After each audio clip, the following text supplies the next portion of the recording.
ಯೂಕ್ಲಿಡ್ನ ಸ್ವಯಂ ಸಿದ್ಧಗಳ ಭಾಗ 1. ನಾವು ಮೊದಲಿಗೆ ಸ್ವಯಂ ಸಿದ್ಧಗಳು ಅಂದ್ರೆ ಏನು ಅಂತ ತಿಳ್ಕೊಳ್ಳುವ ಪ್ರಯತ್ನವನ್ನ ಮಾಡೋಣ. ಸ್ವಯಂ ಸಿದ್ಧಗಳು ಅಂದ್ರೆ ಯಾವುದೇ ಪುರಾವೆಗಳಿಲ್ಲದೆ ಸತ್ಯ ಅಂತ ಪರಿಗಣಿಸಲಾಗುವ ಹೇಳಿಕೆಗಳು. ಇದು ಯೂಕ್ಲಿಡ್ ಜೈಮಿತಿಯ ಪರಿಕಲ್ಪನೆಯನ್ನ ನಿರ್ಮಿಸುತ್ತಿದ್ದ ಸಮಯ. ಆದ್ರಿಂದ ಯಾವುದೇ ಪುರಾವೆಗಳಿಲ್ಲದೆ ಸತ್ಯ ಅಂತ ಪರಿಗಣಿಸಲಾಗುವ ಕೆಲವು ಹೇಳಿಕೆಗಳನ್ನ ಅವರು ನೀಡಬೇಕಾಯಿತು. ಇವುಗಳ ಆಧಾರದ ಮೇಲೆ ಯೂಕ್ಲಿಡ್ ಜೈಮಿತಿಯ ಇನ್ನಷ್ಟು ಪರಿಕಲ್ಪನೆಯನ್ನ ನಿರ್ಮಿಸ್ತಾ ಹೋದ್ರು. ಯೂಕ್ಲಿಡ್ನ ಸ್ವಯಂ ಸಿದ್ಧಗಳು ಬಂದು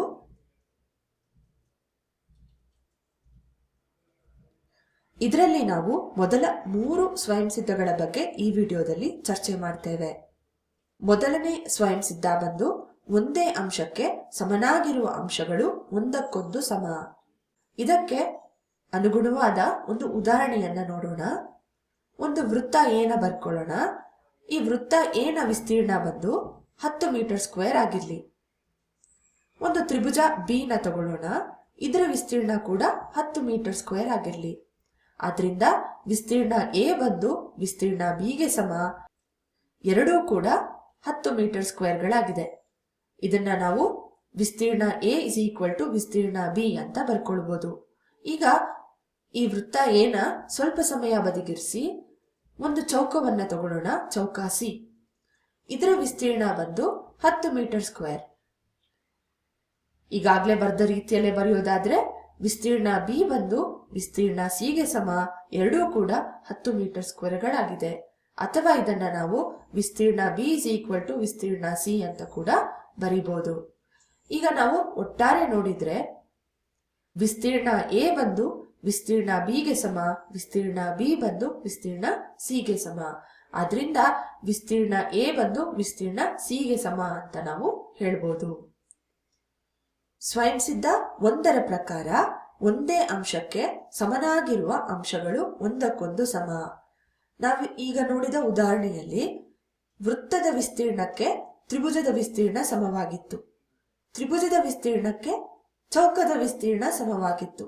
ಆದ್ರಿಂದ ವೃತ್ತದ ವಿಸ್ತೀರ್ಣ ಚೌಕದ ವಿಸ್ತೀರ್ಣಕ್ಕೆ ಸಮ ಅಂತ ನಾವು ಹೇಳಿದ್ವಿ. ಒಂದೇ ಅಂಶಕ್ಕೆ ಅಂದ್ರೆ ತ್ರಿಭುಜದ ವಿಸ್ತೀರ್ಣಕ್ಕೆ ಸಮವಾದ ವೃತ್ತದ ವಿಸ್ತೀರ್ಣ ಮತ್ತು ಚೌಕದ ವಿಸ್ತೀರ್ಣ ಒಂದಕ್ಕೊಂದು ಸಮ ಅಂತ ನಾವು ಹೇಳಿದ್ವಿ. ಈಗ ಸ್ವಯಂ ಸಿದ್ಧ 1ರಲ್ಲಿ ಕಂಡುಬರುವ ಪದಗಳ ಬಗ್ಗೆ ನಾವು ಹೆಚ್ಚಿನ ಗಮನವನ್ನ ಹರಿಸಿದ್ರೆ ಒಂದೇ ಅಂಶಕ್ಕೆ ಸಮನಾಗಿರುವ ಅಂಶಗಳು.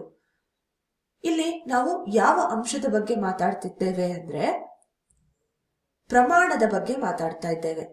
ಅಂದ್ರೆ ಒಂದೇ ಪ್ರಮಾಣಕ್ಕೆ ಸಮನಾಗಿರುವ ಅದೇ ರೀತಿಯ ಪ್ರಮಾಣಗಳನ್ನ ನಾವು ಹೋಲಿಸಿದ್ರೆ ಒಂದಕ್ಕೊಂದು ಸಮವಾಗಿರುತ್ತೆ ಅಂತ ನಾವು ಹೇಳ್ಬೋದು. ಒಂದು ಉದಾಹರಣೆಯನ್ನ ನೋಡೋಣ. ಒಂದು ರೇಖಾಖಂಡವನ್ನ ತಗೊಳ್ಳೋಣ. ಇದರ ಉದ್ದ ಬಂದು 3 ಮೀಟರ್. ಮತ್ತೊಂದು ಚೌಕವನ್ನ ತಗೊಳ್ಳೋಣ. ಇದರ ವಿಸ್ತೀರ್ಣ ಬಂದು 3 ಮೀಟರ್ ಸ್ಕ್ವೇರ್. ಈಗ ಈ ಎರಡೂ ಅಂಶಗಳು ಒಂದಕ್ಕೊಂದು ಸಮಾನ ಅಂತ ಯೋಚನೆ ಮಾಡಿ ನೋಡಿ. ಈ ಎರಡರ ಮೌಲ್ಯ ಒಂದೇ ಆಗಿದ್ರು ಅಂದ್ರೆ 3 ಆಗಿದ್ರು ಉದ್ದವನ್ನ ನಾವು ಅಳೆದಿರೋದು ಬಂದು ಮೀಟರ್ಗಳಲ್ಲಿ, ವಿಸ್ತೀರ್ಣವನ್ನ ಅಳೆದಿರೋದು ಮೀಟರ್ ಸ್ಕ್ವೇರ್ಗಳಲ್ಲಿ. ಹಾಗಾಗಿ ಈ ಎರಡರ ಪ್ರಮಾಣ ಒಂದೇ ಅಲ್ಲ. ಆದ ಕಾರಣ ಎರಡೂ ಅಂಶಗಳು ಒಂದೇ ಅಲ್ಲ ಅಂತ ನಾವು ಹೇಳ್ಬೋದು. ಈ 6 ಸ್ವಯಂ ಸಿದ್ಧಗಳಲ್ಲಿ ನಾವು ಮೊದಲನೇ ಸ್ವಯಂ ಸಿದ್ಧದ ಬಗ್ಗೆ ಚರ್ಚೆ ಮಾಡಿದ್ವಿ. ಈಗ 2ನೇ ಸ್ವಯಂ ಸಿದ್ಧದ ಬಗ್ಗೆ ತಿಳ್ಕೊಳ್ಳೋಣ. 2ನೇ ಸ್ವಯಂ ಸಿದ್ಧದ ಪ್ರಕಾರ ಸಮವಾಗಿರುವ ಅಂಶಗಳಿಗೆ ಸಮವಾಗಿರುವ ಅಂಶಗಳನ್ನ ಕೂಡಿಸಿದಾಗ ಮೊತ್ತಗಳು ಸಮವಾಗುತ್ತದೆ. ಇದಕ್ಕೆ ಹೊಂದುವಂತಹ ಒಂದು ಉದಾಹರಣೆಯನ್ನ ನೋಡೋಣ. ಒಂದು ರೇಖಾಖಂಡ ಎ ಬಿ ನ ಉದ್ದ ಬಂದು 3 ಮೀಟರ್ ಆಗಿರ್ಲಿ. ಇದೇ ಅಳತೆಯನ್ನ ಹೊಂದಿರುವ ಮತ್ತೊಂದು ರೇಖಾಖಂಡವಾದ ಸಿ ಡಿ ನ ತಗೊಳ್ಳೋಣ. ಎ ಬಿ ನ ಅಳತೆ ಬಂದು ಸಿ ಡಿ ನ ಅಳತೆಯಷ್ಟೇ ಇದೆ. ಅದೇ ರೀತಿಯಲ್ಲಿ ಇ ಎಫ್ ಅನ್ನುವ ರೇಖಾಖಂಡ 2 ಮೀಟರ್ಗಳ ಉದ್ದವನ್ನ ಹೊಂದಿರುತ್ತೆ. ಮತ್ತೊಂದು ರೇಖಾಖಂಡ ಇದೇ ಅಳತೆಯನ್ನ ಹೊಂದಿರುವ ರೇಖಾಖಂಡವನ್ನ ತಗೊಳ್ಳೋಣ, ಜಿ ಎಚ್ ಅಂತ ಹೇಳಿ. ಇದರ ಉದ್ದ ಕೂಡ 2 ಮೀಟರ್ ಆಗಿರ್ಲಿ. ಇ ಎಫ್ ನ ಅಳತೆ ಬಂದು ಜಿ ಎಚ್ ನ ಅಳತೆಗೆ ಸಮ.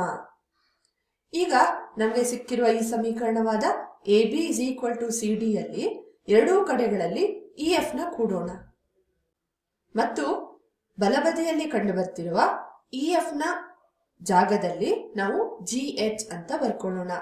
ಯಾಕೆಂದ್ರೆ EF ಬಂದು GH ಗೆ ಸಮವಾಗಿತ್ತು. ಅಥವಾ ನಮಗೆ ಸಿಕ್ಕ ಈ ಎರಡು ಸಮೀಕರಣಗಳನ್ನ ಕೂಡೋಣ.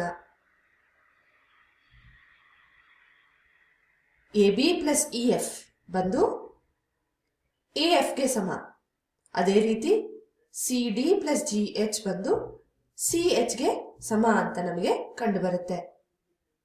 ಅಳತೆಯ ಪ್ರಕಾರ 3 ಪ್ಲಸ್ 2 ಬಂದು 5 ಮೀಟರ್ ಆಗಿರುತ್ತೆ.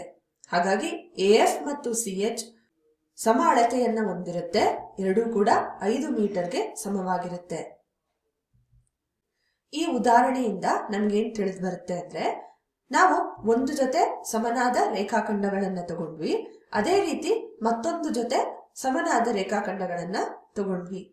ಈ ಎರಡೂ ರೇಖಾಖಂಡಗಳನ್ನ ನಾವು ಕೂಡಿದಾಗ ನಮಗೆ ಸಿಕ್ಕ ಮೊತ್ತ ಕೂಡ ಒಂದೇ ಆಗಿತ್ತು. ಹಾಗಾಗಿ ಸ್ವಯಂ ಸಿದ್ಧ 2ರ ಪ್ರಕಾರ ಸಮವಾಗಿರುವ ಅಂಶಗಳಿಗೆ ಸಮವಾಗಿರುವ ಅಂಶಗಳನ್ನ ಕೂಡಿಸಿದಾಗ ಮೊತ್ತಗಳು ಸಮವಾಗಿರುತ್ತದೆ ಅಂತ ನಮಗೆ ಅರ್ಥ ಆಯ್ತು. ಆದ್ರೆ ನಾವಿದನ್ನ ಬರೀ ಸಂಕಲನಕ್ಕೆ ಮಾತ್ರ ಸೀಮಿತ ಮಾಡೋದಕ್ಕೆ ಅಸಾಧ್ಯ. ಇದೇ ಒಂದು ಪರಿಕಲ್ಪನೆ ವ್ಯವಕಲನದಲ್ಲೂ ಕೂಡ ಅನ್ವಯವಾಗುತ್ತೆ. ಅದು ಹೇಗೆ ಅಂತ ನೋಡೋಣ. ಮತ್ತೆ ಸಮವಾಗಿರುವ 2 ಜೊತೆ ರೇಖಾಖಂಡಗಳನ್ನ ತಗೊಂಡು ನಾವು ಒಂದನ್ನ ಇನ್ನೊಂದರಿಂದ ಕಳೆದಾಗ ನಮಗೆ ಉಳಿದ ಭಾಗಗಳು ಸಮ ಅಂತ ಕಂಡು ಬರುತ್ತೆ. ಅಂದ್ರೆ ಈ ನ ಅಳತೆ ಏನಾಗಿರುತ್ತೆ, 3 - 2 1 ಮೀಟರ್.